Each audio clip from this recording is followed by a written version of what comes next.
Bonjour Tariq Ramadan. Bonjour. Bienvenue. Ça va? Vous allez bien? Ça va bien et vous-même? Bonjour.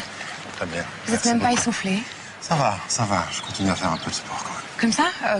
Comme à l'époque du FC Paris? Non. Quand même pas? Nettement moins. Plus de conférences que de matchs de foot? Exactement. D'accord. Plus de travail que de course. Juste entre nous, au FC Paris, vous étiez plutôt attaquant ou plutôt défenseur? Juste pour que je me situe. Demi-offensif.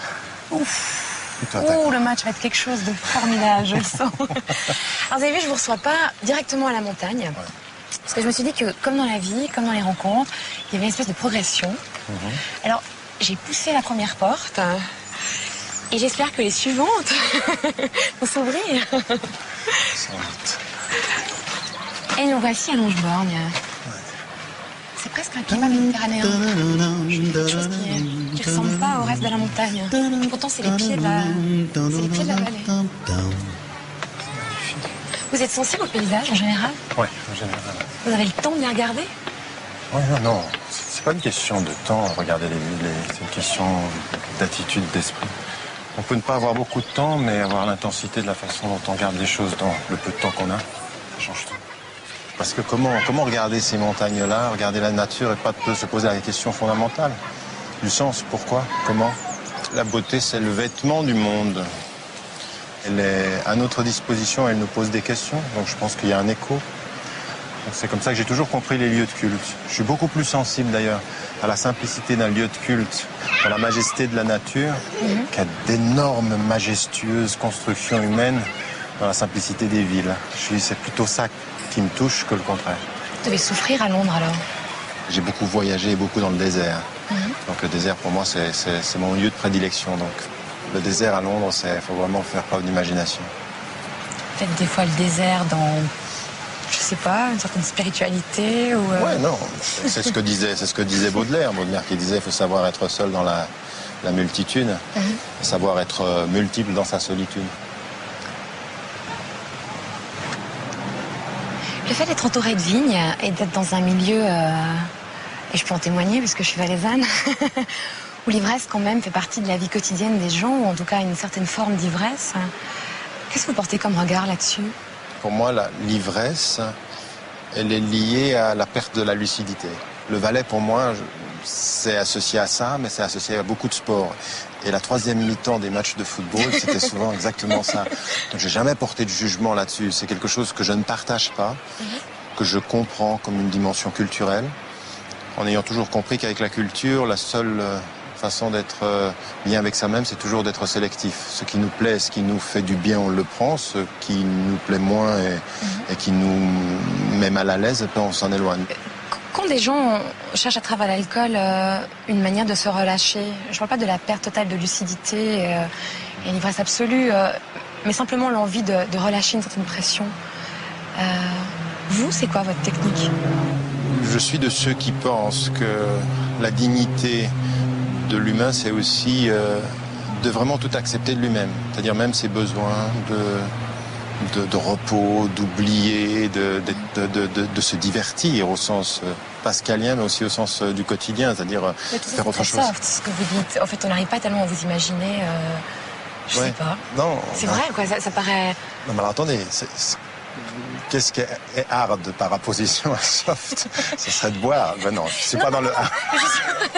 Non, je sais pas, ça pourrait être de faire du sport à l'extrême, ou ça pourrait être attendez, alors justement, de vous jeter devant la télévision et de regarder des séries télé jusqu'à 5 h du matin. Ça, c'est pas très hard. Je ferais plutôt ça comme... Non, je suis pas du tout dans ce type-là. Mais par contre, alors, le sport a été une des dimensions, est une des dimensions encore aujourd'hui, même si j'ai moins le temps de ce divertissement-là, de cette façon de se laisser aller, la lecture, le voyage, énormément le voyage. C'est vraiment s'éloigner de soi sans avoir besoin de s'oublier.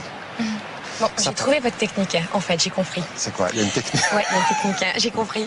En fait, votre truc, c'est que, comme vous êtes un intellectuel et que vous êtes un homme plutôt brillant avec quantité de références, vous arrivez chaque fois à placer soit une belle image, soit un auteur, soit un philosophe, soit une citation qui vous met quand même à l'abri de vous. Non, Non, le contraire. Là, depuis qu'on se parle, il y a eu quand même Oui, mais c'est le 3 contraire. poètes et 2 philosophes Non, qui mais se c'est sont le mis entre contraire. nous. Hein. Ah non, ils se mettent pas entre nous. Ah, ils servent de lien. Non, ils servent de lien même avec moi. Je veux dire, je passe beaucoup par la représentation de ce que certains ont pu dire pour pouvoir revenir à moi. C'est-à-dire qu'à un moment donné, je veux dire, qu'est-ce que c'est que lire? Lire, c'est quand même partager l'expérience avec celui qui a écrit, mais c'est un miroir. Parler d'un autre, c'est pas se cacher derrière lui, c'est peut-être parfois se révéler à soi-même. C'est pas un truc, c'est juste un chemin. D'accord. Vous aimez le soleil? Oui. Beaucoup? Ouais. Donc vous pourriez continuer à discuter là tout le temps? Mais moi, je m'étais même pas rendu compte, là. Ça vous embête pas, quoi? C'était par ça qu'il fallait commencer. Parce que c'est l'exercice. Alors moi, volontiers, je me mets à l'ombre, hein, si ça va pour vous.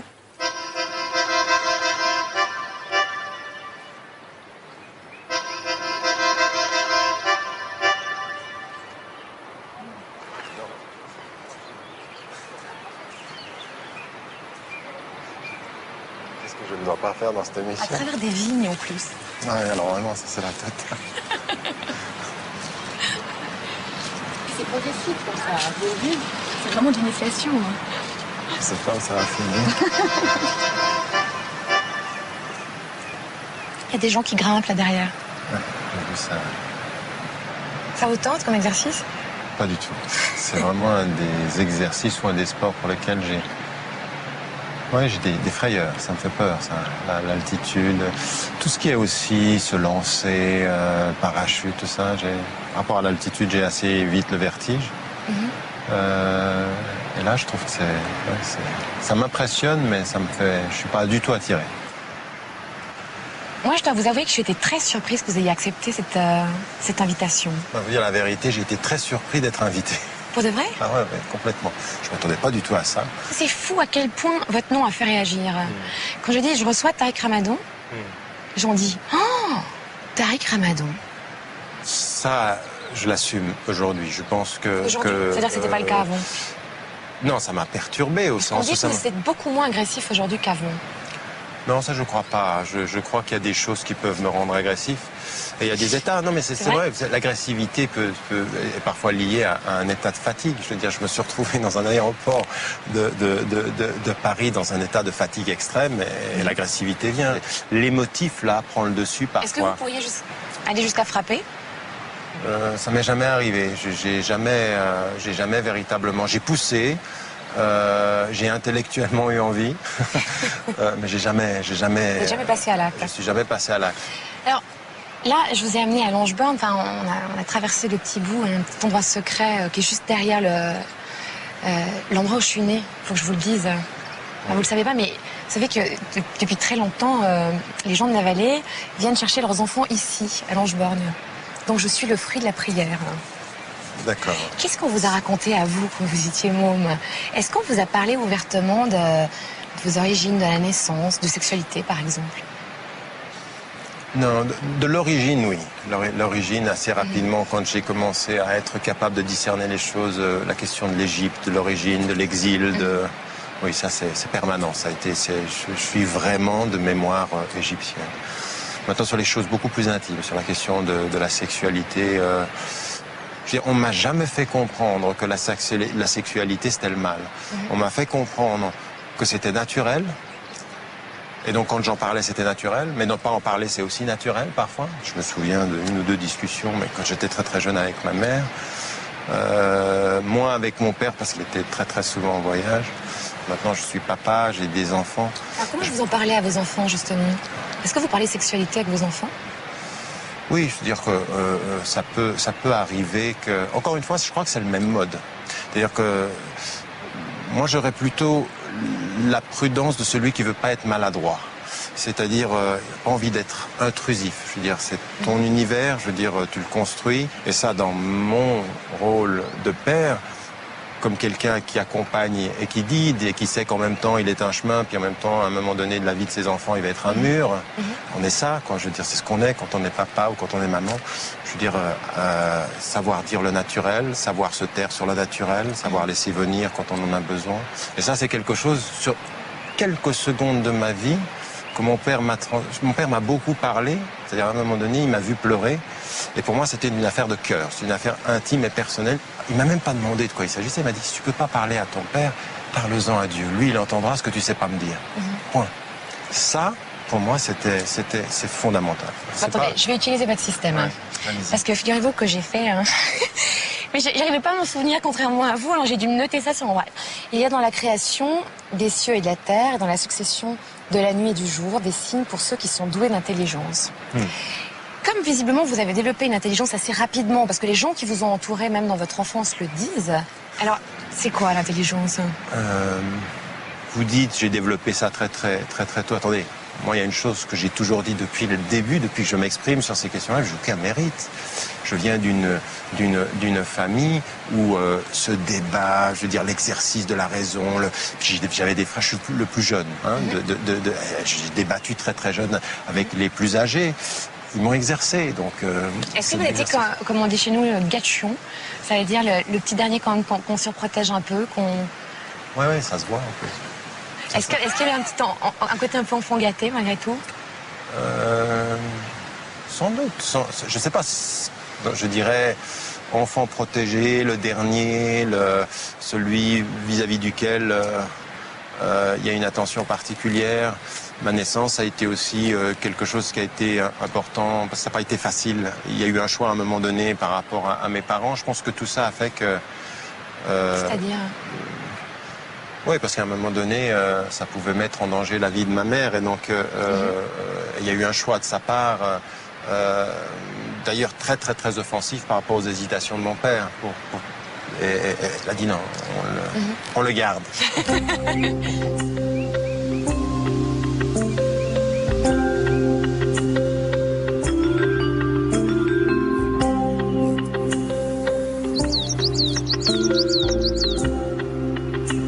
C'était le lieu pour en parler des enfants qui viennent parce qu'on les a tellement désirés. C'est un lieu sacré, Longeborgne, un ermitage rempli des petites histoires de ces gens venus espérer en silence. Et puis il y a aussi la grande histoire, celle qui se lit contre les murs, sous les meubles, sur les tableaux. Celle qui ne survit que parce que certains passionnés s'en soucient. On se dirige vers l'histoire, ou les histoires. Vous aimez les histoires? Oui. Les petites histoires? Oui. Vous en racontiez à vos enfants? Oui, bien sûr. C'est vrai? Oui, bien sûr. Mais avec imagination, parce que vous les aviez lues. Ah non, je lisais des histoires. Ah, je les vous les racontais inventiez pas? Non. C'est là, c'est tout droit. C'est l'endroit où on doit plus faire de bruit.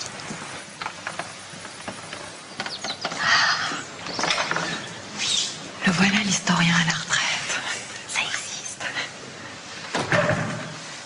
Jean-Marc, Tariq. Bonjour. Enchanté, Jean-Marc. Il s'est beaucoup battu pour tout ce qu'il y a ici. On a le droit de parler fort? Oui, bien sûr. C'est vrai? Oui, c'est autorisé. C'est impressionnant. Hein? Je ne sais pas si vous connaissez comment se compose un ex-voto, non? Non, j'ai lu là juste à l'entrée ce qu'il y avait, mais je connais pas les détails. Donc ce sont des tableaux votifs que les gens apportent après avoir obtenu une grâce qu'ils ont demandé à la Sainte Vierge ici, la Vierge des douleurs de Notre-Dame de Compassion, pour qu'elle intercède auprès du Très-Haut pour guérir ou bien pour obtenir un enfant ou bien parce qu'on a réchappé à un accident. Alors, il y a quelque chose que je comprends pas. C'est l'expression d'un vœu ou c'est l'expression d'un remerciement? Les deux. Les deux. Il y a les deux. Vous vous dites souvent merci? Oui. Il y a une formule d'une tradition prophétique qui dit il ne remercie ou elle ne remercie pas Dieu, celui ou celle qui ne sait pas remercier les hommes. Je crois que le remerciement ou le merci en tant que tel participe complètement de l'univers de la spiritualité. Ce qui est moins lié à ma tradition religieuse, c'est l'expression imagée. Personnellement. D'accord. Donc, voilà, moi je viens d'un autre univers spirituel et religieux. J'arrive dans ce lieu, je le découvre. Si je pouvais vous poser une question, qu'est-ce que vous aimeriez, qu'est-ce que vous pensez que je puisse ou que je doive capter comme priorité de signification ou de sens dans ce lieu-là? Ce serait quoi? Je viens là, je suis tradition musulmane, je viens, j'essaye d'entrer en communication avec ce lieu-là. Vous diriez quoi? Que c'est un lieu où on va se ressourcer, tout tout simplement. Et ça me parle. Et ça fait du bien. Et je pense que les gens, c'est ce qu'ils recherchent. Évidemment, celui qui vient ici, il vient pas... oui, il verra des ex-voto. Il y en a combien? Il y en a 170 ou 180. Mais il y a quelques années, on n'en avait vraiment rien à faire parce qu'on pensait que c'était du kitsch, que c'était dépassé. Alors que c'est pas vrai, c'est pas dépassé, ce sont des témoignages. C'est deux époques différentes d'ailleurs sur les... Là c'est l'art baroque, vous disiez, là c'est... Les deux. La même, Oui, la les deux. Vous êtes un résistant culturel. Vous êtes un résistant culturel. Parce que ça pouvait disparaître. Oui, bien sûr, bien sûr. Moi, j'ai tout fait pour qu'on les conserve. Mais qui, par exemple,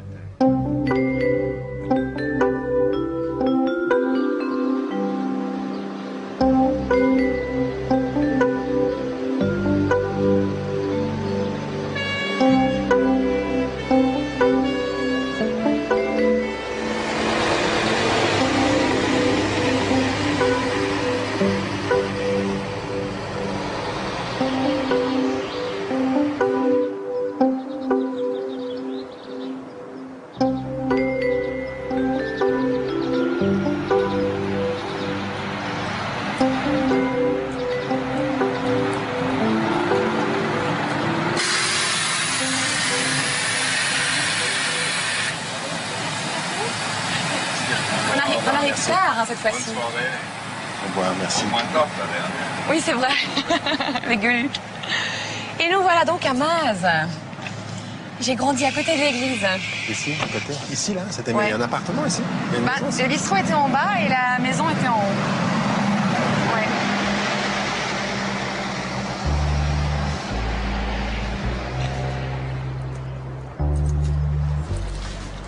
Bonsoir, bonsoir. Bonsoir. Bonsoir. Ça va? Oui, bah rentrez, hein, là. Vous savez qu'il peut faire chaud dedans.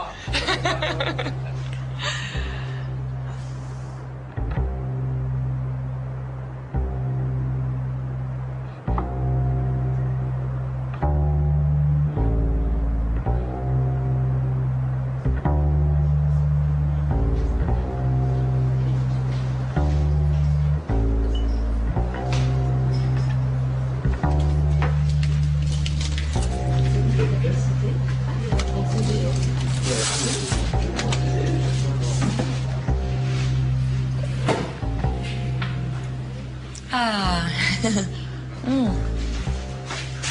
Je suis extrêmement sage ce soir. Ah bon? Je bois du thé. Ah, c'est la sagesse que t'es. Et la folie, qu'est-ce que c'est?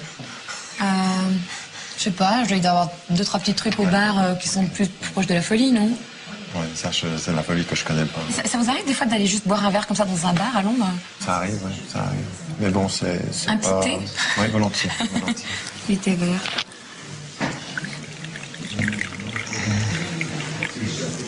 Est-ce que vous auriez pu, à un moment de votre vie, tout quitter pour une femme, par amour?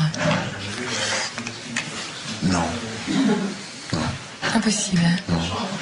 Ni pour une femme, ni pour un homme, ni pour un être. Non, je crois pas que j'aurais pu faire ça. Pourquoi? Parce que je pense que l'amour d'un être n'aurait pas eu raison du sens que l'être peut donner à ma vie. C'est-à-dire sa dimension, sa présence, le sens. Non, je crois pas.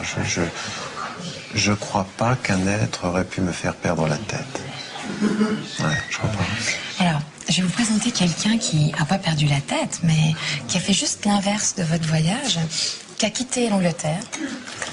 On vient de s'installer ici il y a de nombreuses années, mais ça se voit à peine. C'est une de ses habituées qui m'accompagne dans cette émission. Elle, par amour, elle a quitté l'Angleterre et est devenue la postière d'Arola. Comment? Ouais, c'est un sacré destin. Hein. Alors, je vais vous faire écouter ce qu'elle dit. Et puis, je vous entendrai réagir. Nous habitons toujours, les femmes, dans un monde dirigé par les hommes. Et ce qui est bien pour les hommes n'est pas nécessairement bien pour les femmes. C'est super court. Qu'est-ce que vous en pensez? Mais elle a raison. Vous savez, souvent on dit, tu es le petit-fils de, ou le fils de.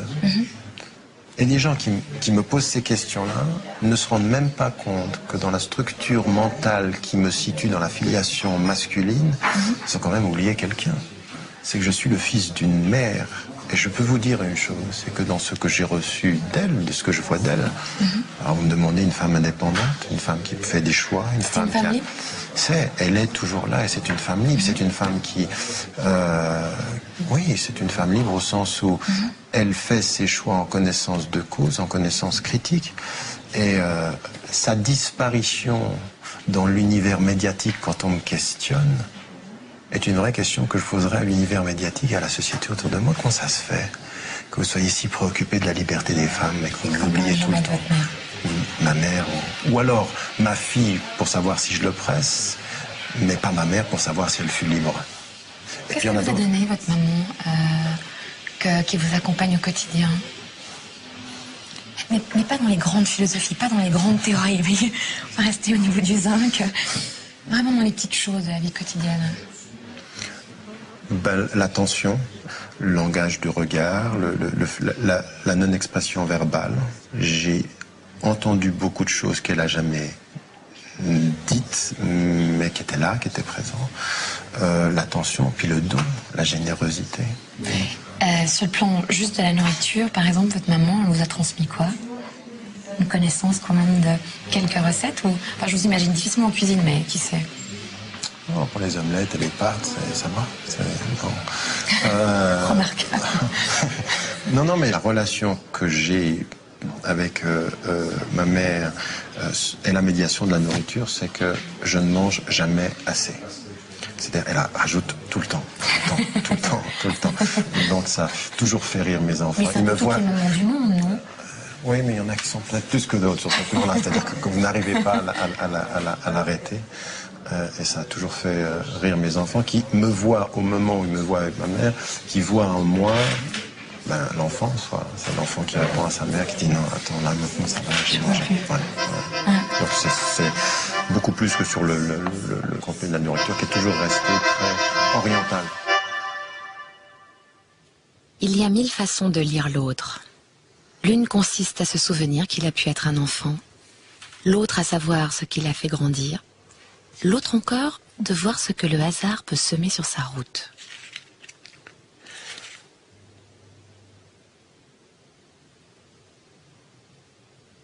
Tariq Ramadan a encore un peu traîné dans le salon avant que le village ne s'éteigne. Le hasard fit que sa main se posa sur le rêve du docteur Freud. Le docteur Freud, c'est le type qui disait « Faute de pouvoir voir clair, nous voulons à tout le moins voir clairement les obscurités. »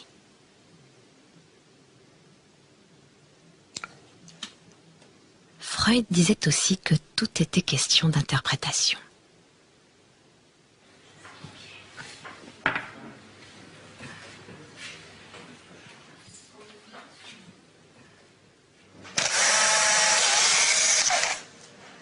Bon, on verra ce que ça donne plus tard. Hein. Pour l'instant, c'est encore l'homme trouble. On ne sait pas. Voilà, on ne sait pas qui c'est. Hein. Ah, voilà, c'est même pas l'homme trouble, c'est pas l'homme du tout là pour l'instant.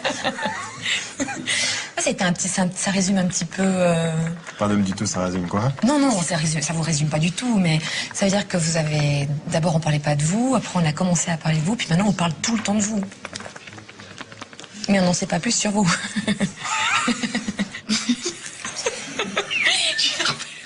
C'est agréable parce qu'il le fait vachement sérieusement, quoi. Alors, je m'y remets. Première invitée qui a changé. Ah oui, je pourrais le faire, ça. Non, alors non. Mais non, je vous en prie. C'est marrant, ça va être le premier invité qui boit du thé. Mais non.